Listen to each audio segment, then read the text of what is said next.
He is a three-time Bassmaster Classic Qualifier. He is the 2023 Progressive Bassmaster Angler of the Year. Stone Cold Kyle Welcher joins me this week. Oh.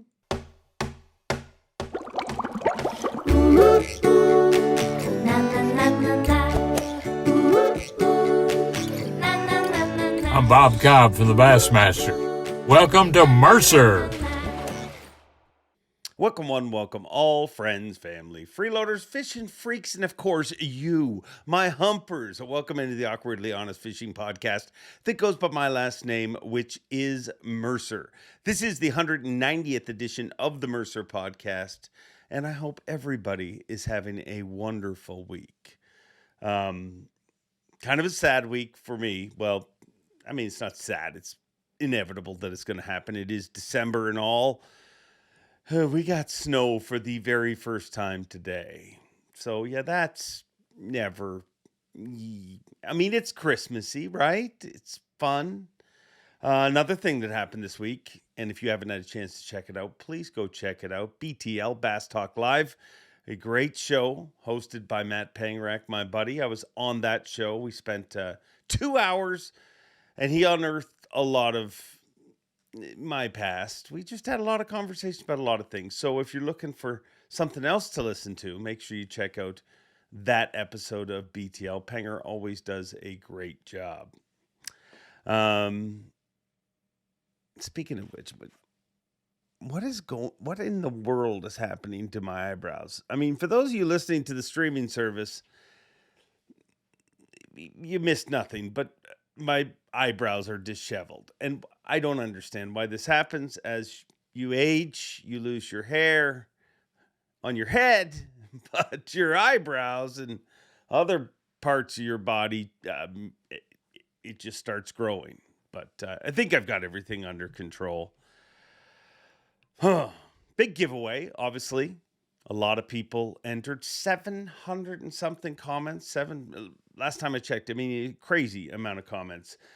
And with good reason, because they all wanted a little piece of this bad boy, the gift that keeps on giving, the BKK OCD collection of hooks. It has got everything in there. It's a great Christmas gift. Keep that in mind, the ultimate angler Christmas gift, if you're looking for something. Unless, of course, you happen to be this week's winner, which happens to be... I wish we had a drum roll, but we're not that professional. Haven Hook Set 7853. Haven Hook Set 7853. You are this week's winner. We'll be in touch and we'll be sending you a BKK OCD collection of hooks. It is an incredible assortment of hooks, and I thank BKK for their incredible support of everything that I'm lucky enough to do. And again, like I said last week, I know what you guys are thinking. I didn't win. Well, you didn't. But guess what? It is the giving season, and I've decided we're going to keep on doing these giveaways all the way through December. It is the holiday season, and this week's giveaway, this bad boy right here, an Abu Garcia Revo Premier spinning reel. I was going to go bait casting, but I went spinning because that way we don't have to worry about left or right. You can put it on whatever side you need. It is a great spinning reel, and in today's fishing world, everybody needs a spinning reel.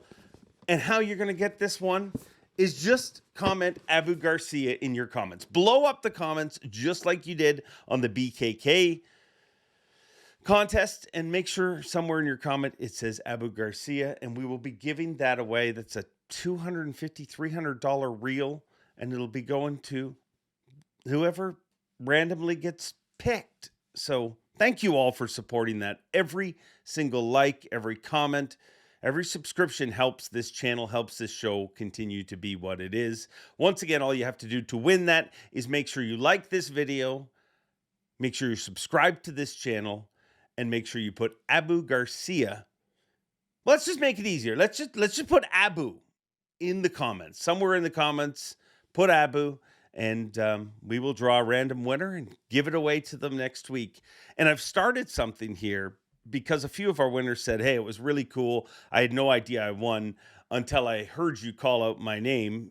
And I just thought that is a cool thing for people to experience. So I have stopped contacting the winners before I draw them. I mean, they're drawn. It's just a random draw. And then I announce them. So hopefully Haven Hookset 7853 is freaking out right now. We will be in contact to arrange shipment of the BKK OCD box. But if you want to win that Abu Garcia reel, make sure to put Abu in your comments. A great show here this week. And if you like this show, I got some good news for you. I mean, just a little tease. We're working on some big stuff. There's people who like this show, and we got potentially in the new year, there is big things happening. If you like this, you might get more of this in your life. Let's just put it that way. Let's just jump into this week's show, though. We've given away prizes. We've teased something coming up in the new year. I fixed my eyebrows. Really, let's just get to our guest right now. He is an amazing angler, and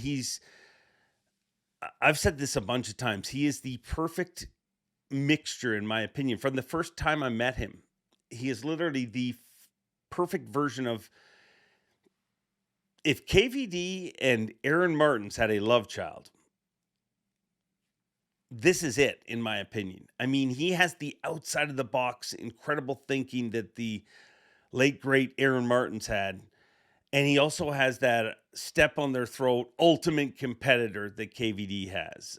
He's a great angler, a former angler of the year. And I'll tell you how good I think this dude is. He is an angler of the year that literally almost won the Bassmaster Classic. He's qualified for 3 Bassmaster Classics. And I'm shocked he hasn't won more. And I don't mean that as an insult. That's just the kind of pedigree that he is. I mean, technically, mentally, physically, everything. He's got it all. But I can't build him up too much because, well, I guess I could. I mean, that's kind of my job. But without further ado, let's join him right now in Alabama. Stone Cold Kyle Welcher. Stone Cold Kyle Welcher. It's been a while. How are you doing? I'm doing extremely well, considering it's the first cold front in Alabama, and we're not really used to that at all. But I think it's been just over a year since I've been on, so it has been a little while. Yeah, it's been a bit. I don't want to hear about your cold front. We got snow for the first time here, okay? I'll tell you all about cold fronts. Life has changed. You're a father. How different is that? It's very, very different. It's weird. Whenever I first got married, it was weird to tell people my wife, like it just sounds weird because I wasn't married for so long. And then now it feels weird to tell people my son is doing something. Like it feels very foreign, but it has made the holiday season probably 10 times more enjoyable for me and my wife. Like I've done the least amount of adult activities this holiday season, and it's probably been the most fun holiday season I could ever remember. So it's been really cool. His birthday was just before Halloween, and we had a insane birthday party for a 1-year-old. Like, it was absolutely nobody should do that. It was like the Kardashians that flew in or something. Like, it was just out of this world for a 1-year-old birthday party. But my wife wanted to do it, and we have a lot of friends that own like bouncy houses, and they was like, "Well, we'll bring those," and it just turned into like this huge thing. But it's been super fun for the holidays. It kind of teaches you what the holidays are about whenever you have kids. I can say that for sure.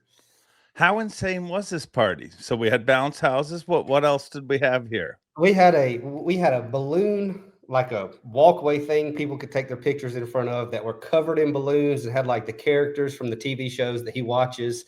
And then that's where he put his high chair in front of and tore into his cake. And then 7 or 8 of my friends came, which is like just crazy. Like, if you invited me to a 1-year-old birthday party, like, there's a slim chance that I would show up. But a lot of my friends came, and we had beer pong tables out, and like, it was just 2 or 3 bouncy houses, and then like tons of food and tons of kids. So it was pretty cool. But the whole house and backyard was completely decorated in balloons, and it was a little bit much for 1-year-old, because and everybody told me, they were like, if you're doing this for a 1-year-old birthday party, imagine how his 16 is going to be, because you got to one up it. I'm like, look, you got to remember, he's not going to remember anything younger than 5.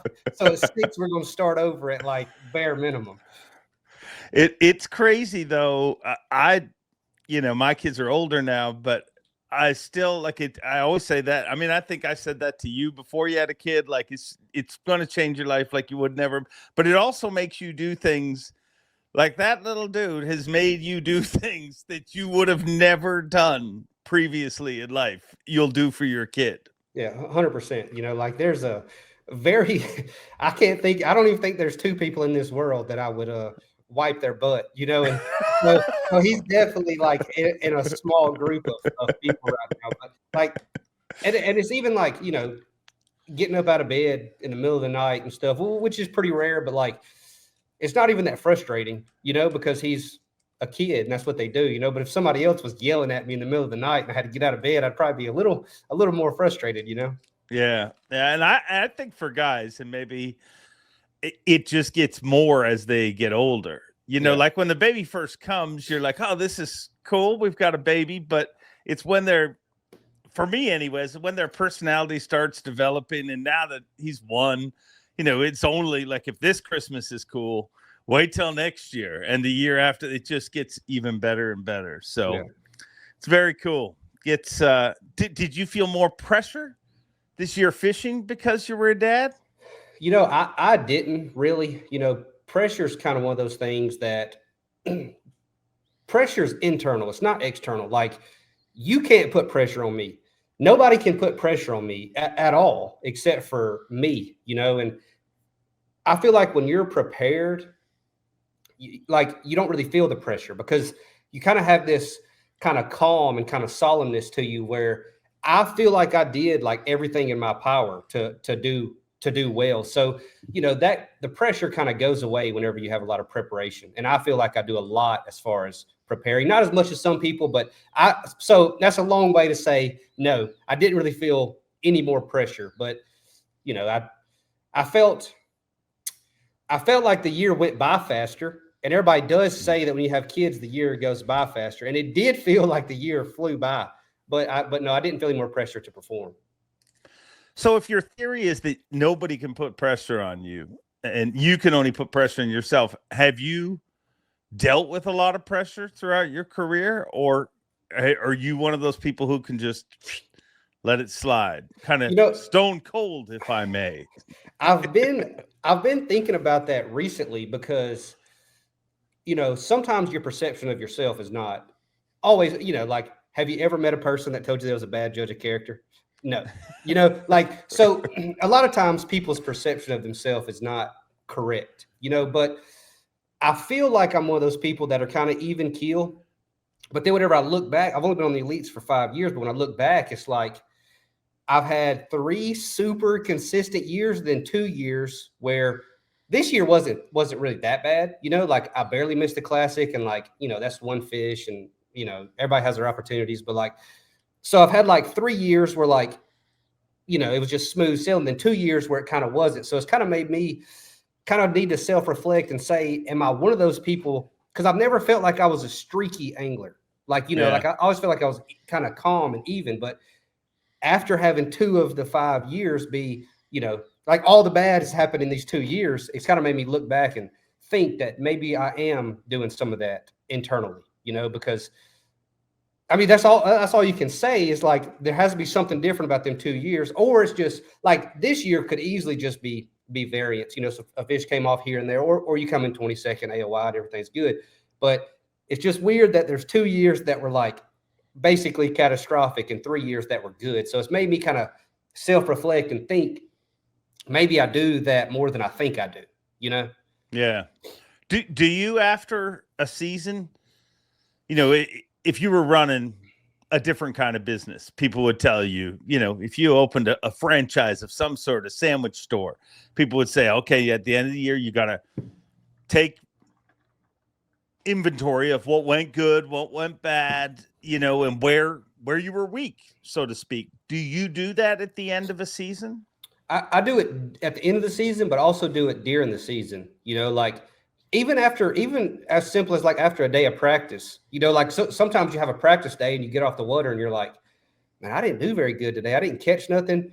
And then you start thinking like, and I didn't cover much water, and I didn't try many different things. So you can kind of do that short term, but also long term. And it's a lot of times you've been covering bass fish for a long time. There's like there's almost like trends of the year. It seems like there's just something that works all year for whatever reason. So if you wait till the end of the season, I feel like it's kind of, kind of too late because there's some adjustments to be made during.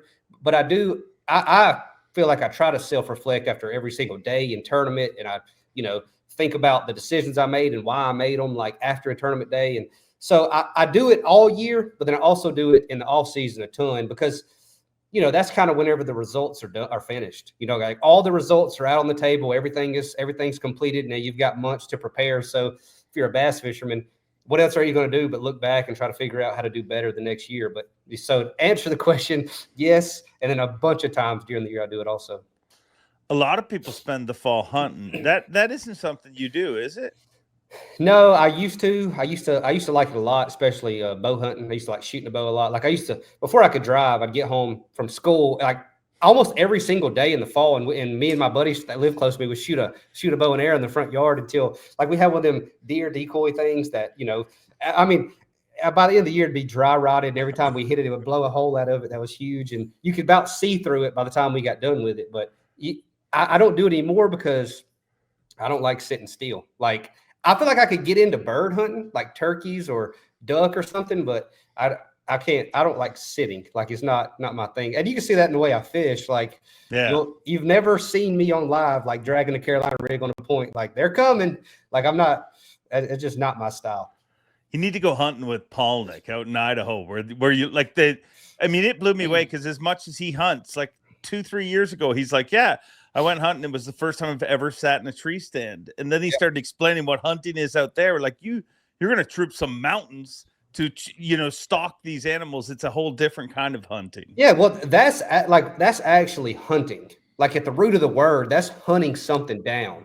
Like over here, we kind of like, make a green field with the prettiest grass in the county, then you just sit on a tree and wait for them to come to the grass. Like it's a little bit different. And I'm not trying to badmouth hunting. Like all my friends do it, but the kind that he does, if I could do it physically, I think I would really enjoy it. But that's a different level. Like there's pro athletes that go do it and they're like, dude, this is hard, Yeah.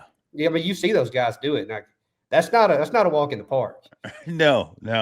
And you think it's hard until you shoot something, then you got to bring it out and it gets a whole lot tougher. Right. So you're right. This past season it was literally probably one fish away from you being in the Classic. Yeah, probably 2 or 3 fish away from you being in the top 20. I mean, it's that tight. Like you were 2 spots, I think, out of the Classic. When you look at this year and the previous year, obviously you won Angler of the Year. What was different about those 2 seasons?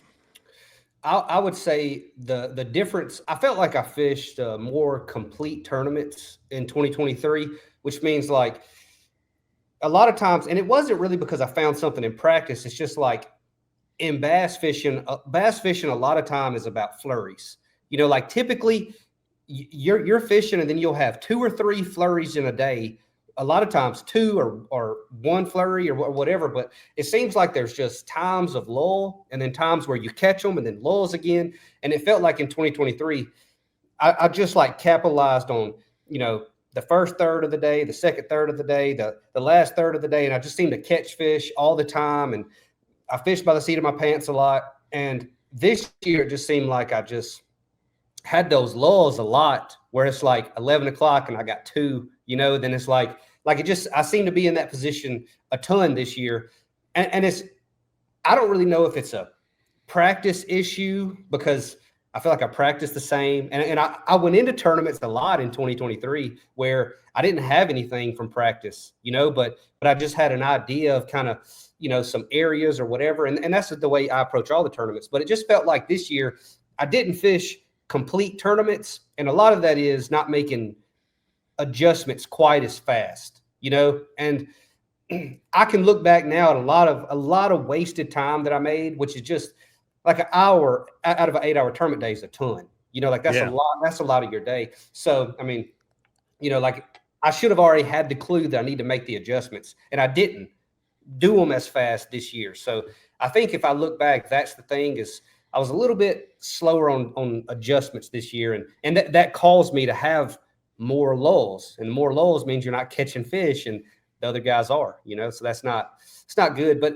I can't look at any one thing in particular and tell why 2023 was so much better than 2022 or so much better than 2024. Like it just, I don't know. It's like kind of one of those things where you can't explain it, because there is variance in this sport. Like there just is, like if you're the best fisherman, and like if you're the number one fisherman in the league, you're not going to have problems making the Classic because your edge is that much bigger. But as the field gets tighter and tighter, and then the guy who's the absolute best is only, 2% better than 80th, the variance gets magnified because the edge is not there anymore. So, that's kind of, I'm not saying that's the reason either. I'm just saying, like, I don't have that big of an edge on the field to just always be in the top 10. Like it just can't happen, Yeah. I mean, when you say that wasted hour, which I mean is big, it's like 12, 13% of your day, basically that hour, if you add them all up. But that wasted hour, that's the evil part about our sport, because you could have stayed doing what you're doing. And if at the end of that hour, you hammer 4 big fish, you're like, I was a genius for doing this. Like the victory was because of that. But in retrospect, you look back and you're like, well, those were wasted hours. But one thing goes another direction, and all of a sudden it's totally different. Well, the way I think about it is like you have these thoughts in your brain, and like a lot of times you'll get bites in practice, and then like you'll be like, okay, this deal's not working. But before I write it off, I need to go check this place and this place and this place. But you're only running it because of practice, not because of what's happening like today. And I feel like sometimes I'd be like, this ain't working. Let's go do something else, and that's kind of after I've had the thought that it's not the same as it was, and then I keep doing it. That's kind of what I get at. But you're exactly right. Like I've done it where, like I need to quit doing this. And all of a sudden, oh, well, never mind. There they are, It, in a perfect world, would there be no practice for you? Would you rather? Yes. It's more natural, I guess. It is more natural, but in a perfect world, you can't do it on the elites because, I mean, I say that. Nowadays, literally, like, we're going to lakes where college anglers have more experience than 20-year veterans, because a lot of these guys who fish college tournaments have fished, 4 different national championships on Pickwick or, whatever it was. But I feel like you would really handicap the rookies on a lot of lakes, like if they've never been to La Crosse, Wisconsin, and we go up there with no practice, everybody's jumping wing dams on accident and stuff like it. I think it would be bad for the rookies if we didn't have any practice, especially whenever, like when I was a rookie, I went to a lot of lakes for the first time, and like I'd never been there, so I would have hated to go with no practice then, but now I would definitely like no practice, I believe. If you could change the rules, would you change it to shorter practice or a longer practice? Not longer, for sure. I think shorter practices, but it almost seems like it should be like a day per 50,000 acres with a cap at 3 days, because you go to Champlain, you don't get like 7 days, but that's kind of what it seems like to me. Like if there was 1 day per 35,000 acres or whatever, like, and some 35,000 acre lakes really spread out, and then some of them don't, but that's kind of how it probably should be, is the size of the lake is what should determine it. Assess your skills from day one on the Elite Series to today. Have you grown as an angler? I've definitely grown in, the confidence to catch them to catch them the winning way, I would say, like if, first time I ever went to Champlain, right? Like largemouth wasn't going to win. So, but I fished for largemouth. I had a good tournament, so like I was not going to win that tournament, but I caught them and I caught them my strengths. Now I feel like I'm better at, like we go to Champlain, I can catch them the way that it's going to be won, not that I can find the best school of fish on the lake or whatever, but I feel like I was I made adjustments a lot faster my first year because I had so little confidence in a lot of these techniques. So like if I tried something that I didn't have a ton of confidence in the tournament for like 15 minutes, I'm done. Like if I don't get a bite in 15, 20, 30 minutes, like I'm done. I'm going back to fish my strengths. Now I'll push it a little bit longer because I kind of understand the nuances of that pattern better or that technique better, So I know like, if like you're throwing a jerk bait to fish and it's like, well, sometimes they get, on the bottom and rock, so you got to play with that a little bit. So like it gets more nuanced the more you kind of understand techniques. And I understand a lot more of them now, but so I definitely think one thing I'll say for sure since my first year is I understand what practice means better. Like you kind of realize the potential easier now. Like, you see there's a warming trend and stuff's going a certain way. Then you got kind of a hunch. And then it only takes like a bite or two for you to know this is the deal. This is what's going to happen now, because I've seen it so many times. And then, my rookie year, I would need like, 8 or 10 bites and then go check it again on day 3, so all that type of stuff. Where do you think you'll be 5 years from now? Like, do you set goals or are you just? I do. I set a lot of goals, but the goals are never like trophies because the result is the thing that you cannot control. Like I feel like a lot of people say this and it's like one of the things where like, but I genuinely like believe that like the end final result is the one thing you cannot control, unless like you have to have just like the number one pattern or deal going into a lake in the best spots. And then like, you're just gonna win because you got the best places. Like Timmy Horton on Champlain that time, like it doesn't matter. Like he was going to win, like there's times like that where you find that, but over the course of a year, you can control the preparation and you can control how much you grow and how much better you get and how much more you understand the equipment you use and all that stuff. But, I have a lot of goals and I just want to be a professional angler. Like that was my goal. I hear other people talk about going to a Bassmaster Classic and sitting in the stands and seeing it. And that's what made them want to be a professional. But like, I never like daydreamed about holding the trophy and standing up there, but to me, it's like, these guys fish for a living, dude. Like this is unbelievable. And that's what made me want to do it. It's like, that's what they get to do. Like they get to actually do that all the time, so that's kind of what made it for me. Like, so it was never the goal of, winning all these tournaments, that got me here. But now that we're here, that's obviously a goal, Yeah. It'll come. But it's more about the actual act than the accolades for you. Like you don't think of that victory moment. You think of catching those fish, like the actual act of which I think is what makes you who you are. You know what I mean? Like, because everybody. I mean, I don't think you achieve a goal by looking at holding a trophy. I think that's cool. Right. But it's the steps that get you there. I mean, you can dream of. I mean, it's like saying I'd love to be a kicker in the NFL and just every day being like, I'd love to be a kicker. I can't wait to hold the Super Bowl, but never kicking a ball. Like if you don't kick a ball, you're never going to hold the Super Bowl. Right. And I think it makes it where I don't get burnout as easy as some other anglers. Like I genuinely I fished a tournament Friday, fished a tournament Sunday. If they had one Saturday, I'd have probably fished it too, but they didn't because they had a tournament on Friday. So like, I still fish like a ton. Like I just love bass fishing. Like I just do. Like I can't. That's what I want to do. Like all the time. And it's so that's the goal is to improve and stay at the top of my game to where I can be a professional angler. And I mean, obviously, I want to be the best in the world. But like you said, there's actions to get there. And like I have a lot of things that I do in the off season and during tournaments and stuff not really fishing related that I think help a lot with fishing. Such as? So I have a very strict routine.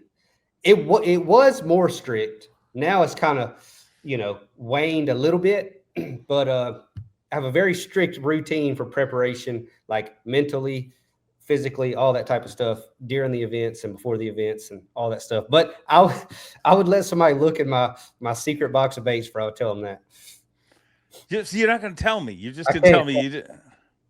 I would not be on the Elite Series but it did transition straight over from poker. Like it's all that stuff's a really big deal in poker, and that's where it came from. A lot of my buddies are big into it, play poker. But see, here's what I love about you, dude, and it is so rare. You don't know it's rare because it's just you. It's who you are. But I love how you have things like that, and you're man enough to be like, yeah, but I'm not telling you. Like, I mean, the last time we did, I guess 2 times ago we had the show. You were pre-practicing for the last 2 tournaments. You're like, don't tell anyone I'm here pre-practicing. Like but I love that you are, you know what I mean? Like, I think everybody has those things. Just most people aren't man enough to be like, yeah, I got them and you ain't getting them. Yeah. Well, I mean, like, I never understood that, like, fishing locally is like this is where it all came from. Is fishing locally. Like, people would just straight lie to you. Yeah. Because they don't want to tell you the truth. So the thing is, they're going to lie to you, and I'd be like, yeah, but like, I'm not going to tell you how I caught them because, you know where it's at, you know what I was doing. And I'm not going to tell you how I caught them. Like, that's how I feel. Like, I'm not going to just like make up some lie just because it's the easy approach in the moment. Like, I'm just not going to do it. Like, I'll just tell you, you're a good fisherman, so I'm not helping you, I appreciate the honesty about that stuff. So is it a physical thing or a mental thing or a combination of both? It's both. It's the physical stuff is very well documented. Like it's all like, your brain, everything in your body needs blood flow. So like if you don't get your heart rate up at some point, like, you're doing yourself a disservice big time, and it basically after you turn 25, whether you like it or not, I mean, this is actually laughable because for whatever reason, politicians are 80 years old, but like after you turn 25, like your IQ just steadily drops, for the rest of your life. Like as soon as your brain is fully developed, your frontal cortex is developed at 25, it just slowly drops over time. And the only possible way to slow it down is through exercise. Like it's literally the only way to slow it down. So, I mean, like I think about that, then I look at, and I'm not saying one politician is better than the other. I'm just saying they're 80 years old. And like I don't really understand that. Yeah, no. I'm from Canada, so I'm not even going to get into that topic with you. Well, y'all's is younger, and I don't think he's any better. No, he is not. He literally, before he became the leader of our country, he was a drama teacher and a ski instructor. So, I mean, if you need to act, he's got your back. And if you're stuck in an avalanche, he'll help you out. But other than that, really not a great human being. That's enough about politics. Do you ever meditate? I have, yeah. I have. So that's part of it, huh? It definitely can help. It's different for every person. It's got to be personalized for every person. All right. You went to Japan recently. I did, yes. That was a culture shock. Learn stuff over there? What did you take away from that trip? I believe you learn everywhere you go, really. Yeah. That's the kind of person you are. But what'd you take away from that trip? It was I realized how things are supposed to work, in like a city and like anywhere from an airport to restaurants. And like, it just, for whatever reason, they just think about being efficient, and not putting on like in America, we seem to want to put on a show and kind of look the part is more important than kind of acting the part. And over there, they kind of like implement the things that you want to, actually see to make stuff run correctly. But I went over there because I wanted to go. I went with Sunline, and we went toward the Sunline factory, and I wanted to go see, how the line's made, how they test it, all this type of stuff. Because I mean, that is the connection from you to the fish. No matter what line you use, everybody's got confidence in different lines. But we were doing a tour through the factory, and we went to this knot room where they could actually test knots. And I was like, all right, knot tournament. Everybody tie your knot. Let's see which one breaks.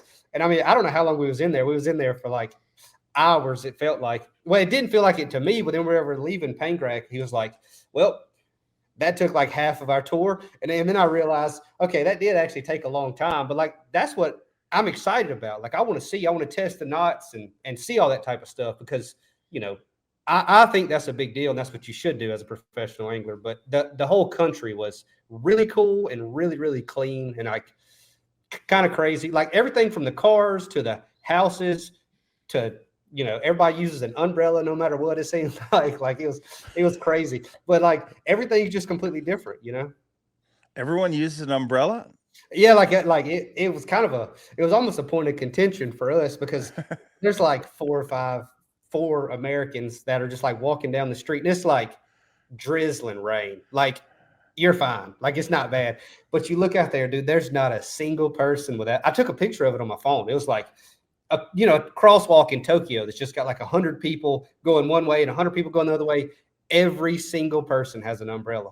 And to me, that was just kind of unbelievable because I'm from Alabama and I don't know if it's like I don't know if we too broke to afford umbrellas or what, but like, you don't like if you see an umbrella, it's an anomaly. And over there, it was just different. That's just one little thing that I noticed that was kind of crazy. And I think there's a weird macho thing with umbrellas here too, where you don't, I mean, my wife has an umbrella in her car. She doesn't use it much, but I don't have an umbrella. Like, right. You know what I mean? Like, I don't know. It's a weird thing, but yeah, no, it is a big thing in Japan. A lot of things are different in Japan. A lot of karaoke's still a big thing. Did you go karaoke in any? We did. We did go karaoke in a few times, probably almost every night, maybe. But like 3 of the nights we went. It's like the thing to do. Like we would go to dinner, and then like for whatever reason, everybody would just go to karaoke, you know. And we were in a small town most of the time, and whenever like we would walk in, we'd be the only people in there, you know. So, but it was pretty cool. Like it was pretty fun. Like it's different because people don't just go sing karaoke every single day after dinner here, but they definitely do over there. I keep waiting for it not to be cool over there. Like I mean, 20 years ago, I heard from people that go there and they're like, yeah, we go to karaoke. Yeah. And you're like, okay, yeah, in 5 years, they're not going to, but they love some karaoke. Dip, what's your go-to karaoke song? I'm not a karaoke person. Like I genuinely don't really know the words to songs. So like I would see the names of the songs and I'd be like, yeah, I think I know that one. But that like then whenever somebody starts singing, I was like, no, I do not know the actual words to the song. But so that's not my deal. I'm not a karaoke. You're not a karaoke. No. Okay. Which over there you get it's like very frowned upon not to sing, it seemed like. So, you know, I was definitely the odd man out by not participating. Let's talk to me about you as a person. What are you scared of? Scared of? I'd say my number one fear is making the same mistake twice. That is one thing that I do not enjoy at all. So that's your biggest, like I'm scared of, I'm very claustrophobic. You don't have like any of those kind of things. You're just scared of making a mistake twice. I think I live in a kind of a bubble being in America. Like there's people in this world that are scared of like some real. Yeah. And if I was in that environment, I'm sure I would find a fear, you know, probably pretty quickly, you know, but like, you know, people are scared of spiders and snakes. And like, I haven't been put a place to be claustrophobic in like, I don't know how long. So I may be extremely claustrophobic. You know, I just haven't been tested. And like spiders and snakes, like I fish with buddies all the time and a snake will come off the bank and be like 80 feet away. And they're like, dude, check that out. And I'm like, he's fine. Like he's over there. But if I'm going to be scared of a snake and a spider, it's all about proximity. Like it's got to be like, if I'm walking through the woods and a snake is in my face, I would be very scared. But if he's 10 feet away, I wouldn't be, you know? So I don't really, I'm going to say this, which is crazy. No, I can't even say that because I live in America. You have to say it. Come on. You have to, you can't be like, I mean, you've pulled away too many times. Okay. I hate tomatoes. I hate tomatoes. It's like if they like that's like the number one inconvenience in my life is when I get food with tomatoes. It seems like, and that just like that's a part of America. It's like it's a bubble where that's the worst thing that happens on a daily basis. But I mean, I really don't know. I should have thought. See, this is whenever it could have been scripted. I could have thought of a fear, Yeah. But I don't off the top of my head. I don't have. Here's one. Having to sing karaoke would definitely be a fear. So you were shitting your pants the whole time you were in Japan. Yeah, well, the good thing is the guy who took us, Mike, he don't sing. He does not sing. So, that it makes it better. I wasn't the only one. More scared of a tomato than a snake. It depends on how close it is. Like I would rather a tomato be very, very close to me, but I don't want to have to eat a tomato. I'd rather eat a snake than a tomato. Damn. I'm that way about cucumbers. I hate cucumbers. Like I can't. I have a theory on those. Like what? Please give it to me. So a bad cucumber. So if I order a salad, I would prefer to order it with no cucumbers. But like if a cucumber's good, it's perfectly fine. Like I would like for it to be there. But a bad cucumber will ruin the entire salad. Like it's terrible. So I feel that way about all cucumbers. Yeah. Because to me, if a cucumber touches, you get a sandwich, it's got a cucumber on it, and people are like, oh, just take it off. To me, if it's touched it, it infects it. I can taste it still. I don't. That's odd because I don't even feel like cucumbers have that much taste, but I'm like that with cilantro. Like I'm, 20% of white people don't like the taste of cilantro. It's like a gene thing, So that's. Like I do not like cilantro at all. I don't like the taste of it, and I could taste it if it's in food. Even if they tell you to take it off, like I'm exactly the same. How do you know 20% of white people don't like cilantro? So it's 14%. It's 14% of every person, and then it's higher with white people. So 20%. But it got me because like I'll be at a restaurant and like everybody here loves cilantro, but me.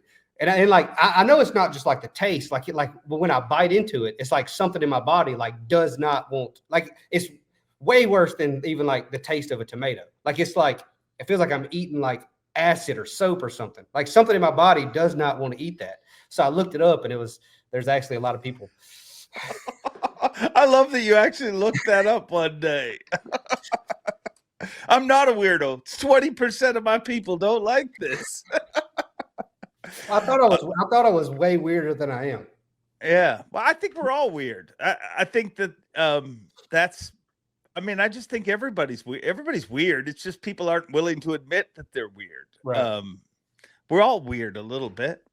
What you do for a living is weird. Like, here's what happens to me. Every once in a while, I'll find myself, flipping the channels over the holidays. I'm just sitting on the couch, nothing to do, and I'm just flipping the channels, and I come across lawnmower racing, and I start making fun of lawnmower racing. And then I remember to myself that I MC the Bassmaster Classic. Right. And I'm sure the lawnmower people would be like, oh, you yell when guys hold big fish up. Everything is weird. It just depends. We think karaoke's weird. In Japan, dude, if you were a bitchin' karaoke singer, I'm sure the dudes at Sunline would be like, he's got to come back here and sing again. Like that, right. They would look at that as like an extra bonus superpower you had. Right. What's your favorite smell? I have no idea. Favorite smell. This is very difficult. This is a hard question. So I will say right now, my son uses this very eco-friendly kind of stuff in the bathtub, which is supposed to be like, how you've had kids, the mom's got to get the stuff that, makes them, nothing will ever hurt their skin. So whenever he gets out of the shower, out of the bath or whatever, and, we're sitting down on the couch or whatever, and that's like all I can smell. That's the best smell. It's a good answer. What's your favorite sound? Favorite sound.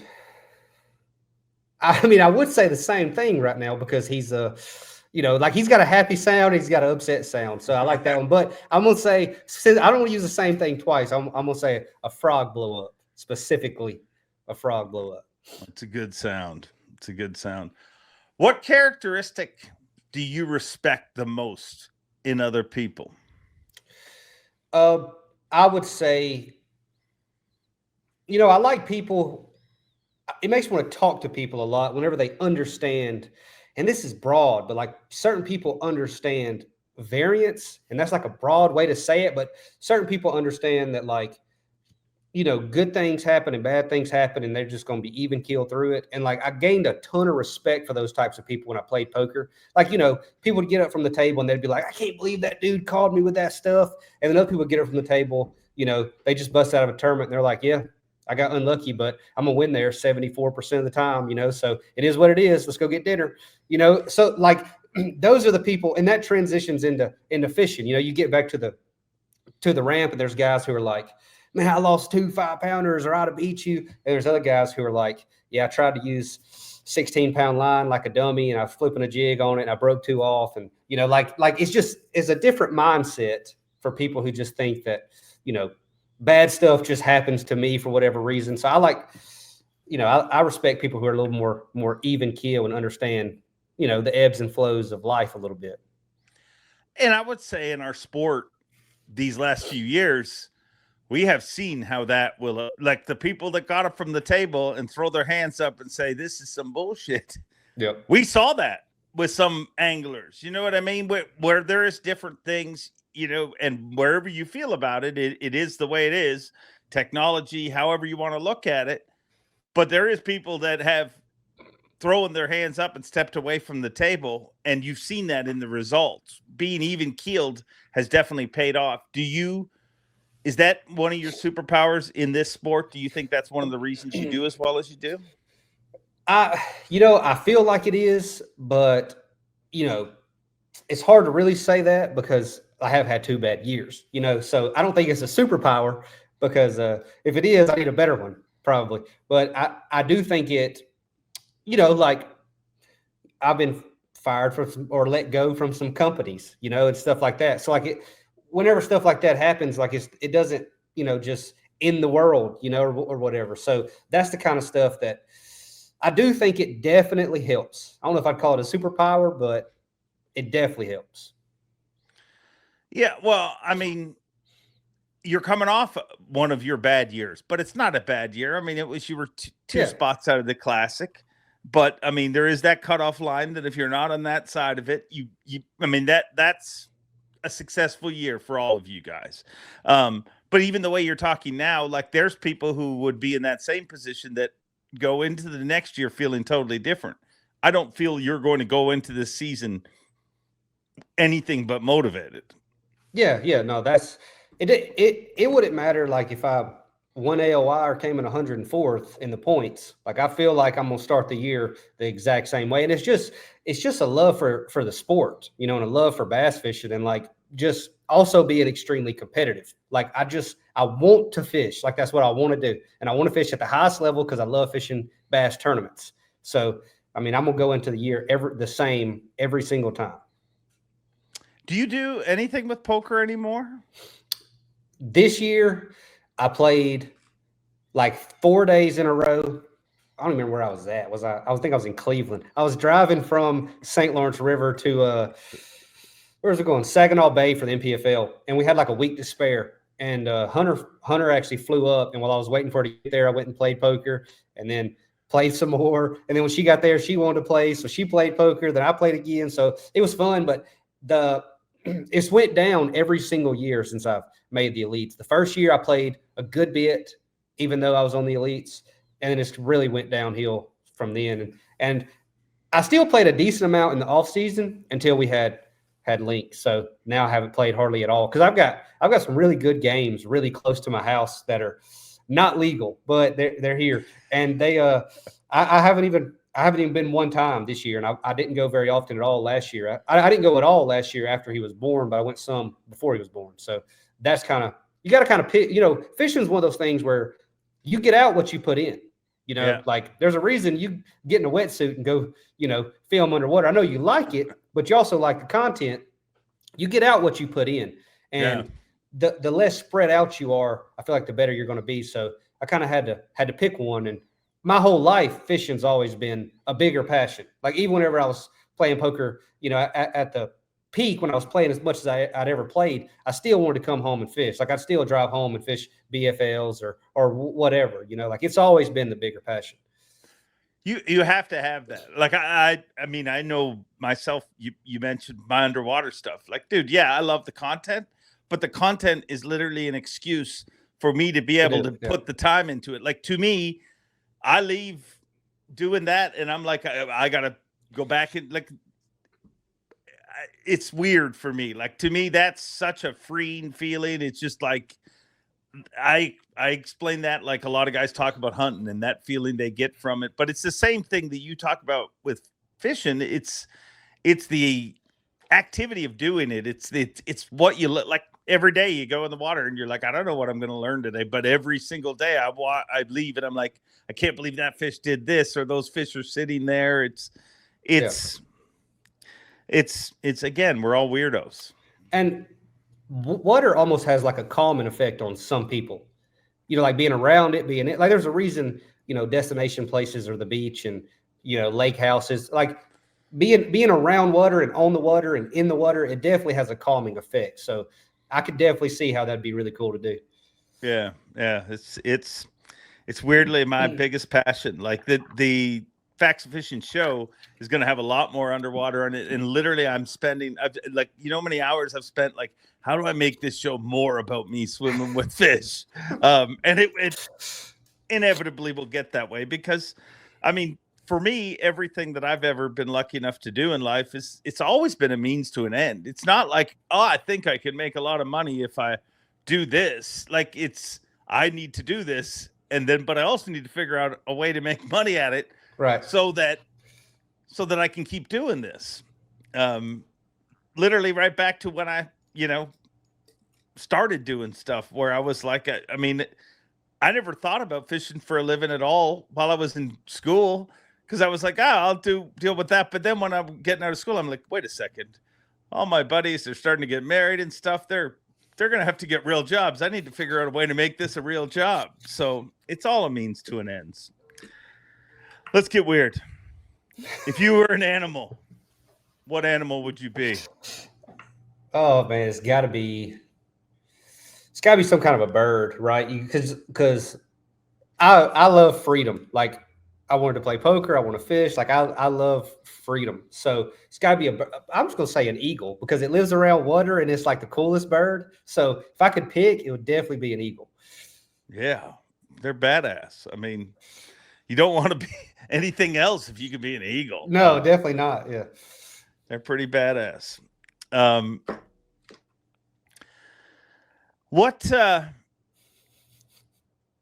have you stayed out of all the crap this past off season? Because there has been a lot of crap, or have you stayed out of it? Like I know you commented on your channel about stuff. I mean, I watch the channel, but I mean, I don't see you as the guy who's been all up in it. It's one of those things where it's like I can see both sides of it. Yeah. Like people are in an uproar over the payouts, and it's like, yeah, the payouts go up exactly the same as the amount of money we put in. Yeah. So it's like, as far as you think about the entire field as a whole, the payouts will go up $1 for every $1 we put in from where they are right now. So it's like, well, how much of our own money do we want to put in there? And I don't really, like as far as expected value goes, that doesn't help or really hurt the field as a whole because you can divide that money up at the end of the year and all that money was won back by anglers. So as a whole, it's whatever, like I want to be able to fish for as much money as possible, but I understand like that comes out of all our pockets, so I'm fine with paying $45,000 in entry fees or zero, like my whole thing is provide me an avenue where I can get some sponsors and do stuff like that, because that's the dependable money. Like that's where you want to be. So like, I feel like I can just see both sides on it a lot, and the forward faces sonar deal, obviously that was up in arms, and I took more of a stand on it, but not really, because my personal opinion of it was one thing, and then what I felt like the league should do was different, so I think that,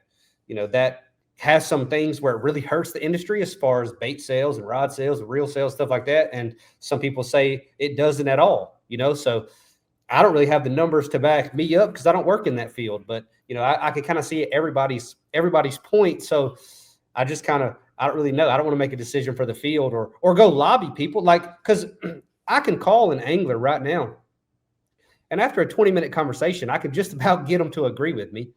That's what happens, we'll find common ground, and then I'll slowly get them on my side, but I'm not going to do that because I don't think that's right. His opinion is just as important as mine. So I'm not going to call and lobby and try to get people to vote the way I want them to vote. So I'm not going to say I stay out of it by any means, but I do. I see it from both sides. So if there's not a very clear thing that's better than something else, I'm not just going to, throw my opinion and try to get everybody on my side and cause an uproar. I feel like we're never going to live in a world where everything isn't debated anymore. It's just, that's the way, name one rule change, and dude, I always say one day I'll get fired fighting for you guys. I think you guys lay the most on the line. You guys take the biggest risk. You guys should get the most reward. So I do go on the side of the anglers on almost everything, but I also feel like it doesn't matter what we have talked about in the last 2 to 3 years. It is a freaking debate. There's no, it's just the way the world is now. Do you agree with that? 100%. And the people you hear from are the people who are the most vocal on a subject, so if you say something that you're going to change and it really affects 20 people and they really like it, well, you're going to hear from them. You're going to hear from them and hear from them and hear from them until you change it. And then you're going to hear from the people that affected. And you're going to hear from them. So now there's another 20 that are very, very noisy and telling you all their opinions. So it's very hard because, the people that you hear from, a lot of times it's not the majority, even though you're hearing it a lot. You're hearing it a ton, but you're not hearing it from the majority of people.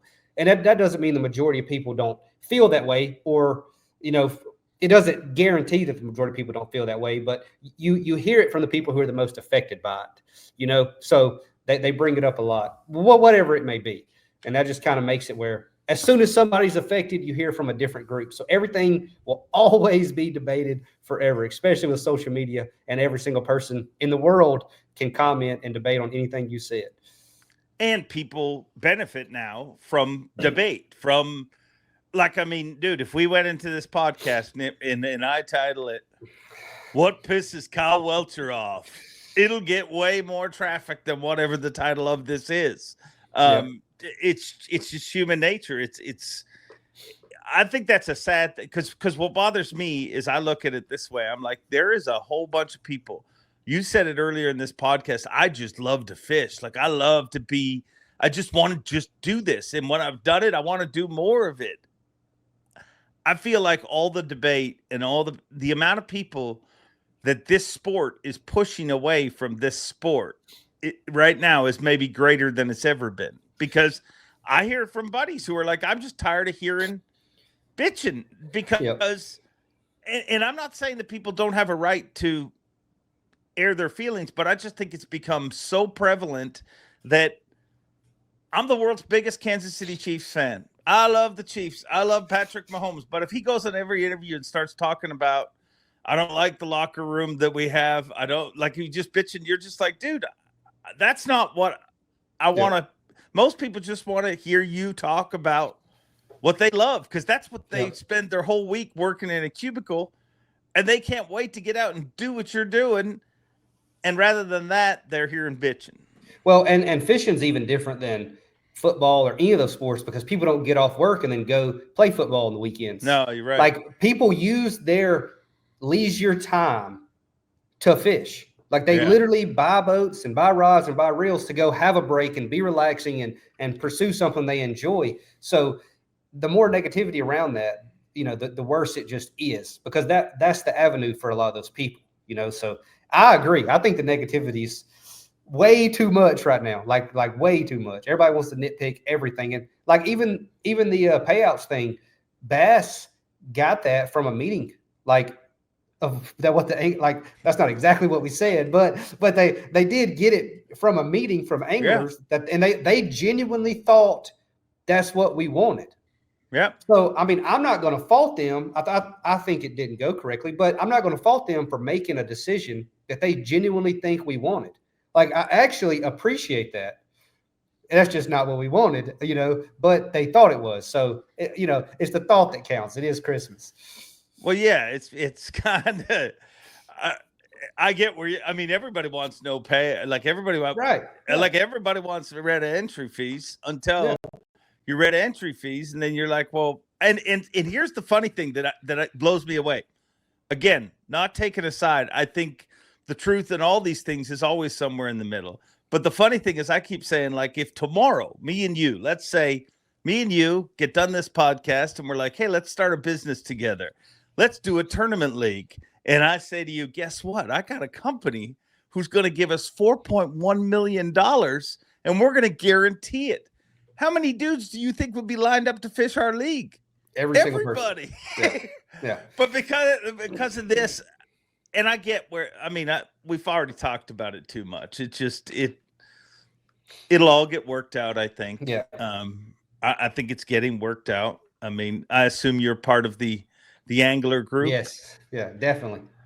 Is that going smoothly, or can you speak on that? I think it's going very smoothly. I think it's been good. There's not been anything, no kind of hiccups. Everybody's been working hard. I've been kind of impressed at the time. Some of the people, who are kind of heading the group up now, which everybody elected, they've been taking a lot of time and doing, I feel like really good. They're going above and beyond, and that's what we need, but yeah, there hasn't been very much bickering at all, inside the group. And Bass met with them for a couple of days. I think ultimately it's gone really well from the outside, and I say kudos to everybody involved. So who is your, each 20 guys to each person? Right? Yeah. Isn't that how it works? Yeah. Ours is Lee Livesey. Okay. So because we got Lee Livesey, John Cruz, Mark Menendez, Alex Wetherill, and who am I forgetting? I don't even know who's in charge of the other groups. I think Milliken's. Milliken's one. Yeah. He's going to give me shit for forgetting them. But no, I think it's great. I think an angler's group has been needed. To me, I think that just makes Bass's job easier, because you're right. The decision that they made to go no entries, that wasn't made by at no time. I love how people make these. Hey, they're cutting back the payback. Yeah, no, they're not. Yeah. They actually put $200,000 more. But they've always given that certain amount towards the elites, and then the anglers give the other. They cut the angler section out of it.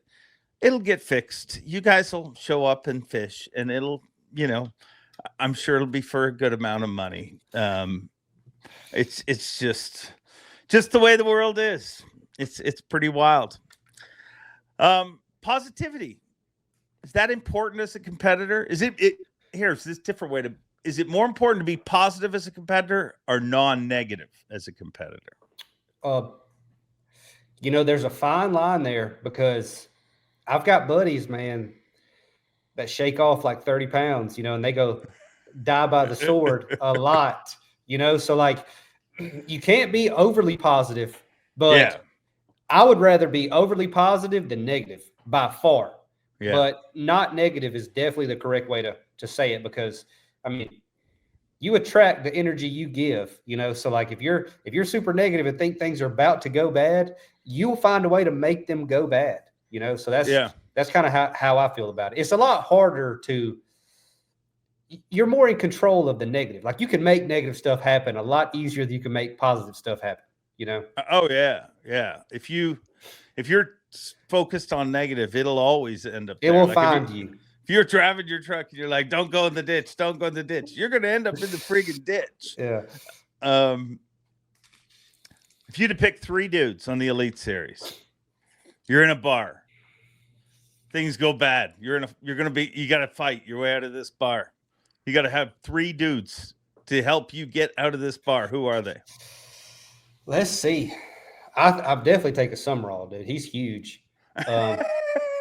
Probably Lee Livesey. He's a pretty big dude too. Yeah.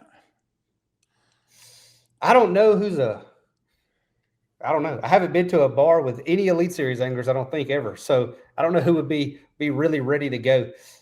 I would take Jason Williamson just for intimidation factor. Okay. He's even. I'm just going to take the biggest dudes I could think of. I think Jay Willie will be all talk and he'll slide out the back.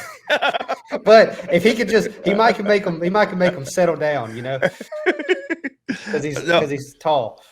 You've never been to a bar with another Elite Series angler? Like at the Classic, yes, but like I know a lot of them go during the regular season tournaments and stuff. And at the ICAST and the Classic I have, but outside of that, like regular season tournaments and stuff, I know some people venture, and I do not. You stay away from that. 100%, yeah. Is your accommodation and how you're living life on the road, is it going to change at all now that you have a child? I don't think so. You had a child last season too, but it's getting bigger. I don't think so. It's we kind of started transitioning from hotels to Airbnbs anyways, and it's a lot better. He don't want to be in a small little hotel room cooped up. That's definitely a pain. He needs to be able to kind of run around for like 18 hours a day, it seems like. But so the Airbnbs will be probably the way to go. But I don't think we'll ever do the camper thing. Like as far as Hunter driving a different truck and towing the boat or camper, like I don't think that's for us. Like we'll just rent houses and drive there. You like to be in the same vehicle. Definitely. Yeah, it makes it more fun to have somebody riding with you. Well, yeah, I would imagine so. Let's design the perfect pro angler. There's tons of people listening to this show that want to be pro anglers. But if you could design the perfect pro angler, what are 3 traits that angler has to possess? Perfect angler. So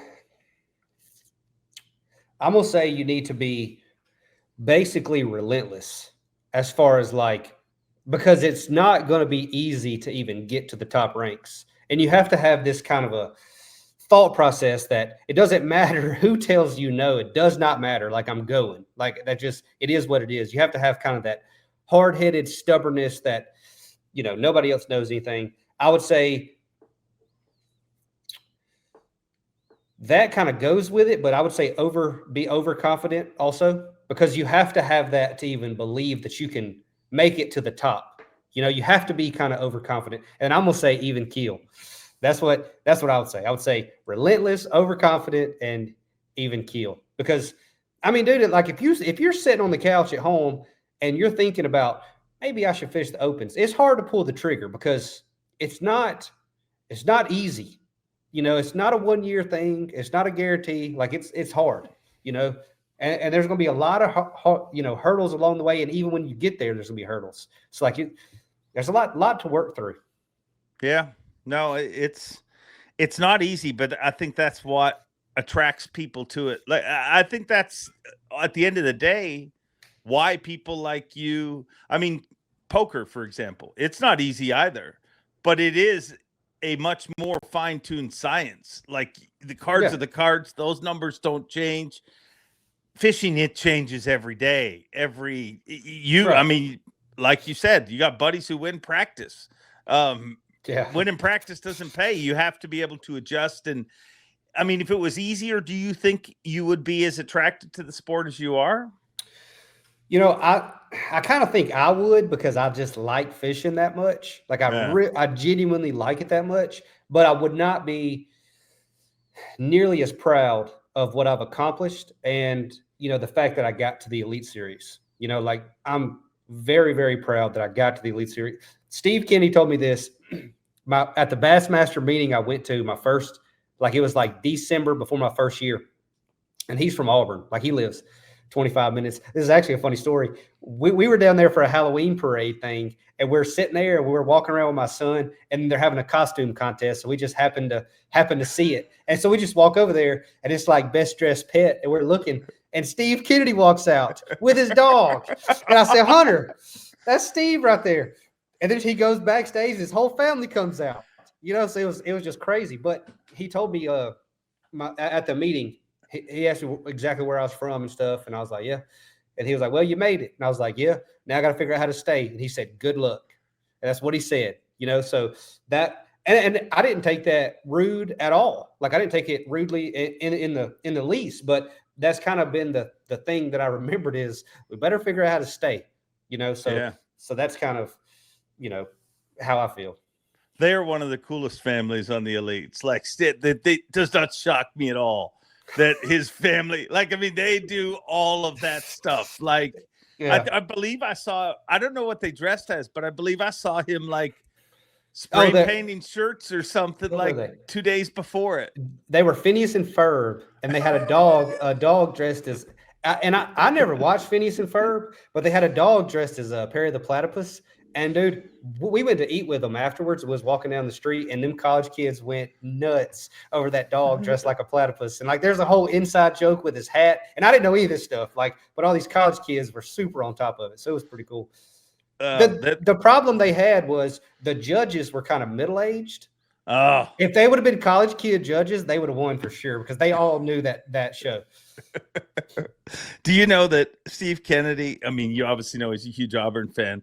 He used to go and sit courtside when he was a student to every game, watch the basketball, and he got pulled out for the half-court shot to win whatever it was.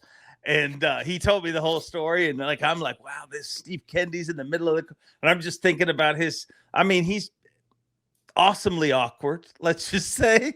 And I'm just thinking of Steve Kennedy lined up to shot, and he said he took the shot, and you're all waiting for it to be a swoosh, and the whole crowd goes wild. It was a total air ball, and he said the entire arena just started chanting, air ball, air. That's terrible. It built him into the man that he is. He's one of the most fun people. I always, if we could put a camera on somebody for the whole year, I'm telling you, he's who I'm putting it on because, dude, whatever goes into his head comes out of his mouth, and it's really cool. He's the exact opposite of you. You're very even keeled. He is not. He is all over the place.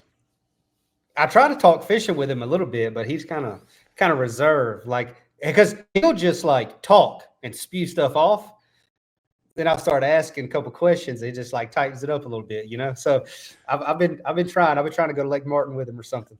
Well, you just your questions are too direct. Too direct. Yeah. That's probably what's happening. He's like, wait a second, he's on to something here. I gotta just let him talk. Yeah, if you let him talk, it'll come out. Trust me. I once found out he had scoliosis because his arms is longer than I didn't ask him. It just came out. But they are an awesome family. They're one of the greatest things about the Elite. When people ask me what it's like to be on the road and stuff, I love my job and I love being at the tournaments and everything, but ultimately it's all of us that get to spend time on the road, and you get to meet these great families. And if your family turns out like the Kennedys, you've done a good job. I would say, and I don't mean that directly to you. I mean that to anybody. Just their relationship they have with their kids and everything. Very, very cool people. He's just such a wild dude. A wild dude. You did not enter the contest? The costume contest? I didn't even know there was a costume contest. We were just walking down this little street, and then we just kind of ran into a costume contest. It was perfect timing. If it would have been 2 minutes later, we wouldn't have even seen them. We just happened to walk out while they're calling out best dressed pet, and then here he comes out there. So it was just, I don't know, kind of one of those things that worked out perfectly. Have you ever entered a costume contest in your life? No, never.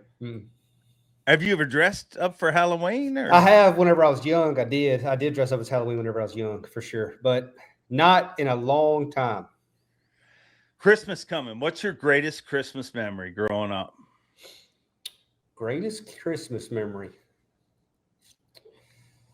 Huh. I think you don't like these kind of questions, do you? You'd rather me just ask you about spinner baits. No, I really I guess it's just because I'm weird. I don't have like a lot of I don't know. I don't really remember stuff that I can remember things people said very well from whenever I was extremely young. And I'm not saying bad stuff or good stuff. Like, I can remember that very good, but I can't really remember like any kind of items or gifts or anything like that. Like I can't remember any of that stuff. So I could just remember people. But I remember there was one Christmas where we went to my grandmother's, and for whatever reason, like my whole side of the family was singing, and my older brother was there, so it was a lot of fun. And we was all like joking with everybody for like 3 hours. We was all like just roasting each other, which is non-traditional Christmas, but it was pretty fun. And I can remember everybody singing. Then we gave them crap for a while. Well, we've really designed. You don't like to sing. You will never sing. I mean, you don't like karaoke. I have a fear of public speaking, and anyways, like already. So like that's kind of one of those things that kind of just goes into it, Like I'm not a public speaker. But I don't feel that when you're on stage. Do you have that feeling on stage ever? So no, not whenever I'm on stage, but like the AOI speech at the Classic, like that was one of those things where if it would have been for a different reason, I'd have been way more nervous. But like I'd kind of earned it, and it was kind of part of it, Yeah. And so I enjoyed it. But like I'm not a public speaker. And if we were on stage and like I don't know what to say, and there's like a second pause, I can like feel that the time's ticking, And it doesn't make me like freeze up. It makes me like get a word out, like it makes me like want to talk. So I don't want to do any of the awkward silences or something, Yeah. It's the number one fear. Like, people public speaking. That's what makes, again, everybody's a weirdo. Yeah. I'm a weirdo. Like dude, when I was a kid, love it. Like an idiot. Like, and for no reason, like it's not like when I was a kid, we'd go on school trips and we'd go to a museum. And even in there, like, and I'm not even interested in anything to do with the museum, but the dude who got up and said, "This is Laura Secord's whatever," and this house is from the 18th. I was like, man, could you imagine a world where I just get to be that guy, the tour guy? Like, when I went as a kid, he's probably a volunteer. Probably. But we're all weirdos. We just got to find a way that, every single thing I do to make a living is literally everything that people wrote on my report card that I need to stop doing. Right. Yeah. I got told that this like 3 days ago at Thanksgiving or whenever Thanksgiving was, I got told that by one of my wife's family. She was like, I thought your job was like a joke. She's like, I said, I still think it's like a joke. Like it kind of is. Like I get it, but she said it like I think she had thought enough time has passed, and I'd like made it, and I was like, it is. It definitely is a joke, and 5 years from now, I might not even be doing it, but I want to be.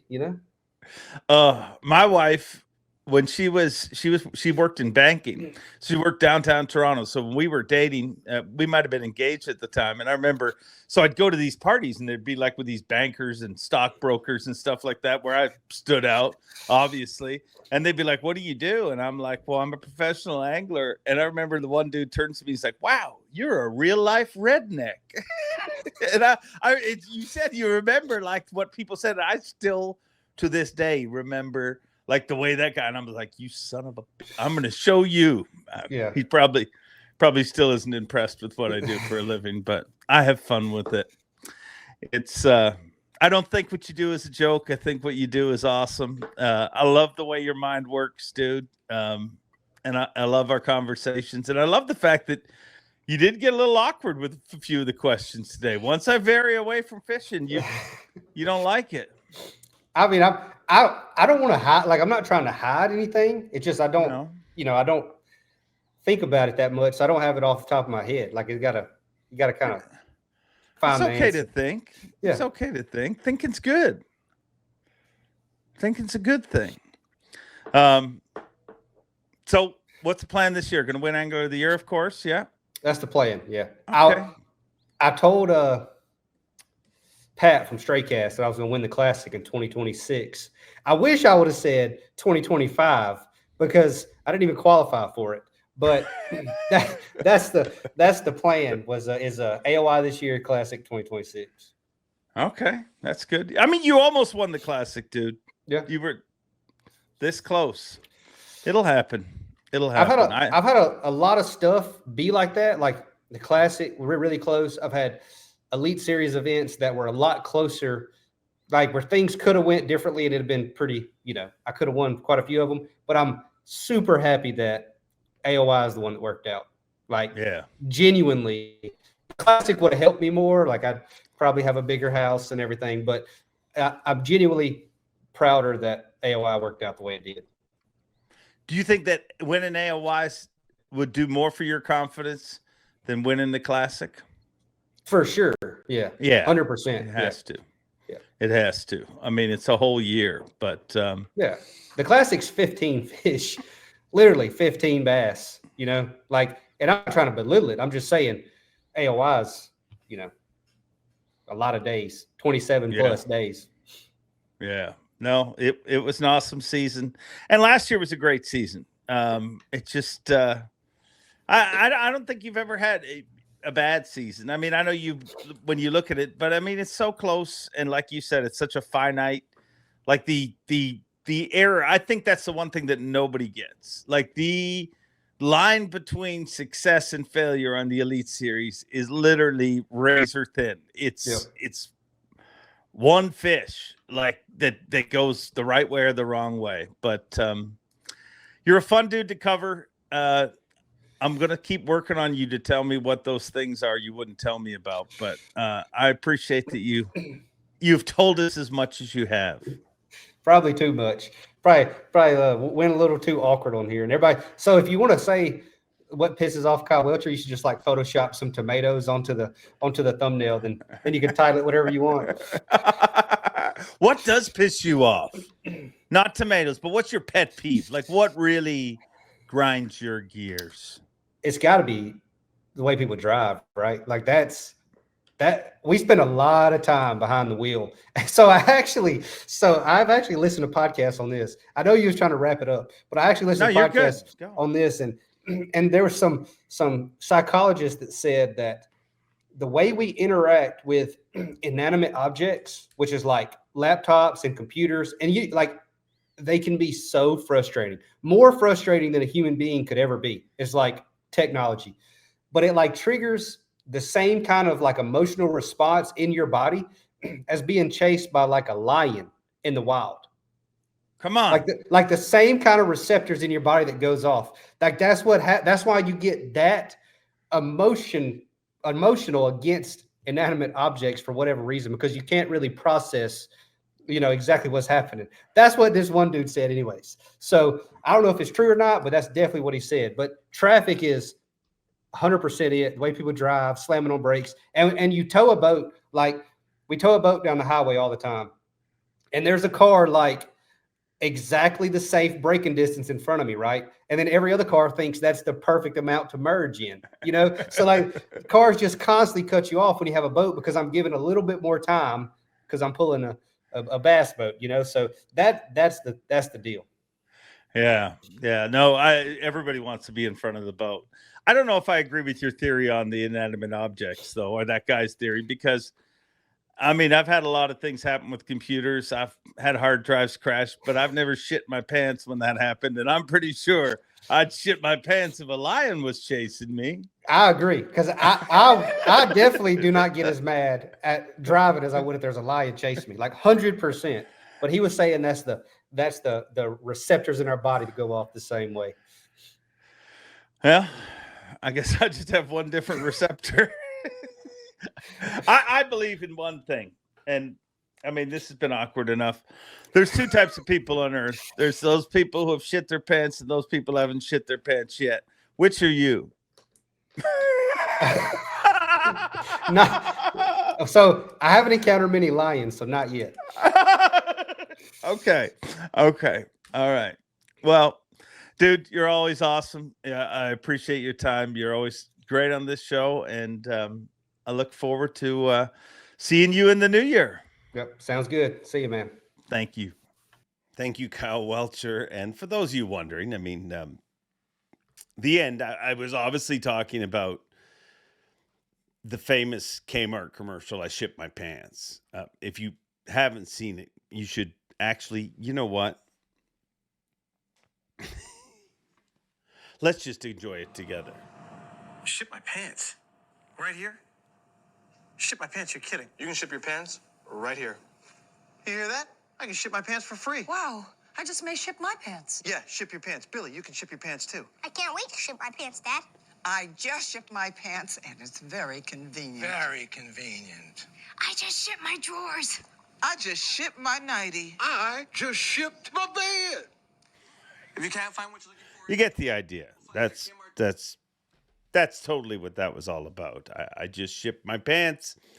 Lord knows where this show ends up, but I am sure thankful that you guys end up here each and every week. Thank you. Remember to enter this week's contest. All you got to do is make sure you subscribe to this channel, make sure you like this video, and make sure you include Abu in your comment, and you might win this bad boy right here, an Abu Premier. Abu. Why can't I talk anymore? This is my job. An Abu Revo Premier. That was super smooth. Smoother than shipping your pants. All you got to do is like, comment, subscribe, and make sure you include Abu in your comment. That's it for this week, because clearly my mouth has stopped working. Have a great week. Enjoy being, and as always, Bob Cobb, take it away. What is wrong with me? Thanks for watching. Please like, comment, and subscribe, because Bob Cobb of the Bassmasters told you to. You hear?